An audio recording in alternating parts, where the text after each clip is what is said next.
Hey les amis, bienvenue aujourd'hui sur la première vidéo de la chaîne YouTube Foot Actu YouTube. Alors aujourd'hui on se retrouve pour une nouvelle vidéo. Alors pour parler tout simplement de notre première Foot Actu sur cette chaîne YouTube. Et on va commencer d'ailleurs par le LOSC car notre premier club, enfin notre club préféré. Et du coup nous allons commencer tout d'abord par ce mercato aujourd'hui, enfin ce Foot Actu du LOSC aujourd'hui. On se retrouvera demain pour une autre information, mais peut-être sur le PSG où on va progressivement faire sur les équipes françaises, on verra. Et du coup nous allons commencer par le LOSC aujourd'hui avec notre petit commandant, notre collègue Martin. Salut les gars. Du coup là, n'hésitez pas aussi à les suivre sur Skitter Liga. Bref, alors aujourd'hui nous allons parler du Foot Actu du LOSC. Alors tout simplement avec Gérard Lopez qui a acheté Timothy Weah 10 millions d'euros au PSG. Cependant, la première saison dans le Nord est un camouflet, toutefois moins pour ses performances sportives qu'à cause de son corps en délicatesse avec son ischio-jambe droite. Timothy Weah a d'abord été repéré pour contrainte au repos et la rééducation. Résultat, il n'a disputé que 85 minutes de jeu sous le maillot du LOSC, ce qui est assez très peu pour un joueur qui doit jouer toute une saison, surtout un joueur talentueux, je dirais, qui a rejoint l'été dernier depuis le PSG. La conséquence est de freiner sa progression marchande. Donc vous voyez que c'est pas très bien non plus bien pour ce joueur. Lui qui n'a que 20 ans et qui évolue au poste plus valorisé d'attaquant axial. Donc on peut dire que Timothy Weah cette saison avec le LOSC n'a pas eu de chance, et plus ou moins aussi pour le club, car Gérard Lopez qui avait acheté 10 millions d'euros pour le joueur parisien américain et qui au final ne dispute que 85 minutes de jeu avec le LOSC, ce qui est assez très faible. Le Timothy Weah qui a aussi joué un deuxième match après sa blessure, et Timothy Weah qui s'est encore blessé lors d'un match, ce qui dit que Timothy Weah n'a pas eu de chance, mais non plus aussi le club, mais non aussi n'a pas eu de chance, mais le club aussi n'a pas eu de chance. Martin, as-tu quelque chose à rajouter? Alors oui, alors juste Timothy Weah, je vais vous dire dans quel match il s'est blessé. Alors il s'est blessé tout début de la saison contre le FC Nantes, quand le LOSC avait gagné à Pierre-Mauroy 2-1. Ils avaient gagné 2-1 sur un doublé de notre attaquant Victor Osimhen, bien évidemment, meilleur buteur du LOSC jusqu'à présent en Ligue 1. On va voir ce que ça va donner la saison prochaine.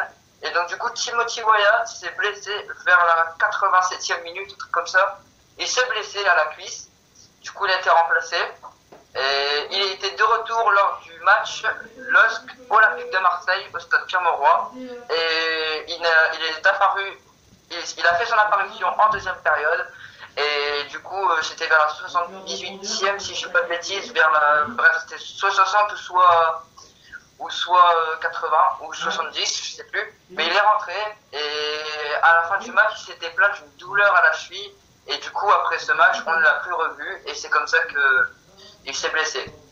On peut dire que c'est un très énorme choc pour le LOSC, car on peut dire que Timothy Weah, même si on l'a vu que 2 fois dans l'équipe du LOSC, on peut dire que c'est quand même un joueur talentueux, un très bon joueur et qui peut faire du bien aussi au LOSC.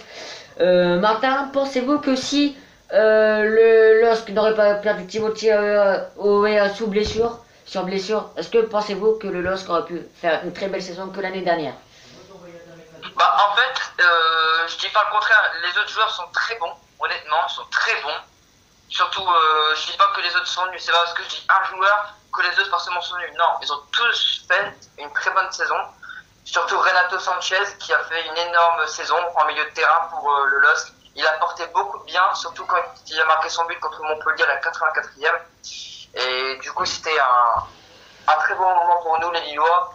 Et du coup, on a recruté pas mal de joueurs durant le mercato qu'on avait fait. On avait recruté deux milieux solides, André et Renato Sanchez. Du coup, c'est bien pour nous parce que voilà quoi. Et du coup, on a recruté aussi d'autres attaquants. On a fait ce qu'on a pu durant ce mercato. On a recruté un nouveau gardien, Léo Jardim, qui est très bon également. Donc même si, je pense que même si Timothy Weah aurait été là, je pense qu'on aurait fait la même saison, très clairement.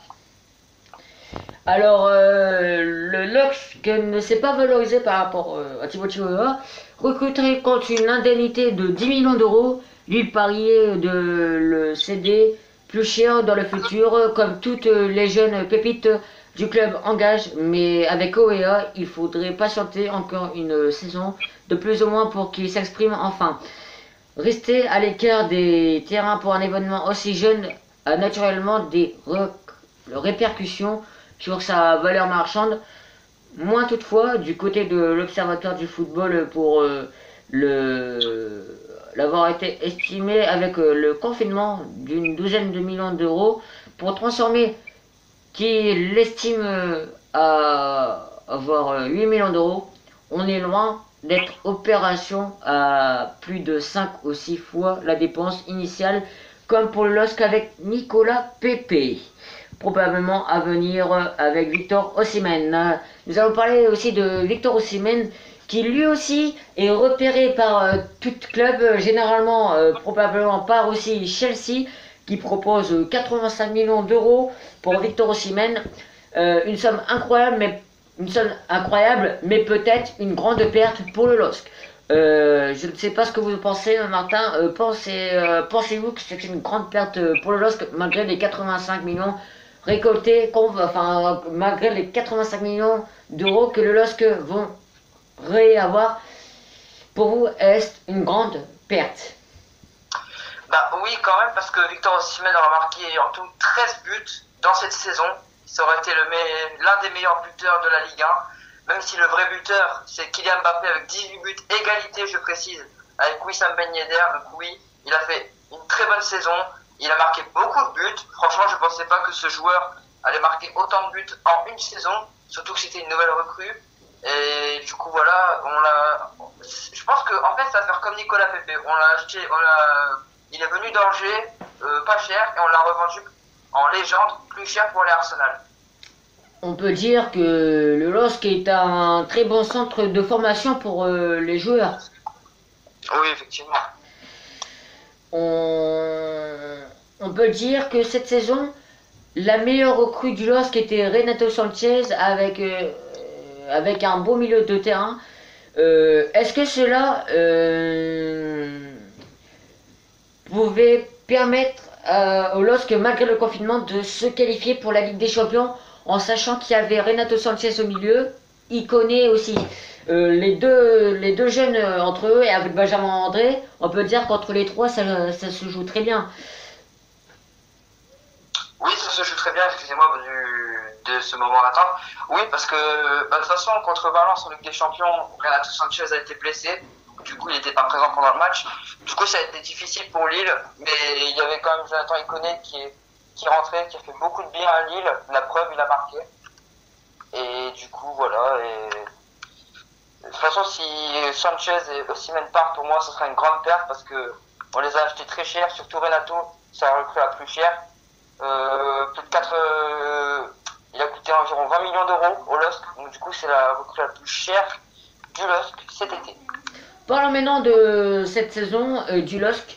Vous savez plus particulièrement que nous sommes au mois de mai, au début mai.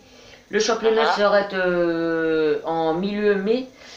Et nous avons dû interrompre toutes les saisons football pour des raisons de coronavirus.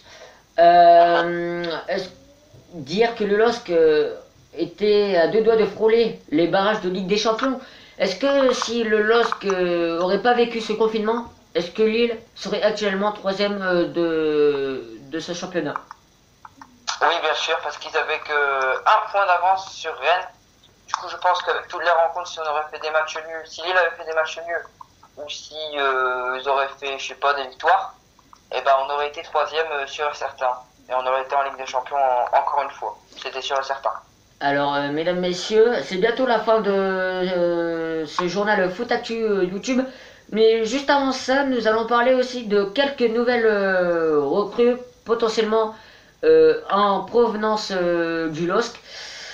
Avec une départ potentiel qui était prévu pour Amy et finalement qui ne serait qui prolongerait son contrat au LOSC avec Jonathan Iconé qui va peut-être partir aussi. Est-ce que cela est une très grande perte? Bah, surtout Jonathan Iconé parce que c'est un très bon milieu. Les autres aussi sont des très bons milieux, mais ce sera quand même une grande perte parce que qui pourra le remplacer quand il sera parti? Ok, merci bien Martin. Du coup, c'était la dernière, le dernier événement de ce journal Foot Actu YouTube. J'espère en tout cas que ce premier journal Foot Actu TV YouTube vous aura plu. Si c'est le cas, n'hésitez pas à liker, commenter, abonnez-vous, partagez, ça fait extrêmement plaisir. Et on se retrouvera demain pour un autre journal Foot Actu. C'était Kevin et Martin. On se retrouve demain pour un autre journal de Foot Actu. Merci à vous d'avoir été derrière votre écran et avoir partagé ce moment avec nous de ce Foot Actu. C'était Kevin et Martin. On se retrouve demain pour un prochain live, un prochain journal de Foot Actu YouTube. C'était Kevin Martin. On vous dit à très bientôt. À demain, mesdames, messieurs. À demain les gars.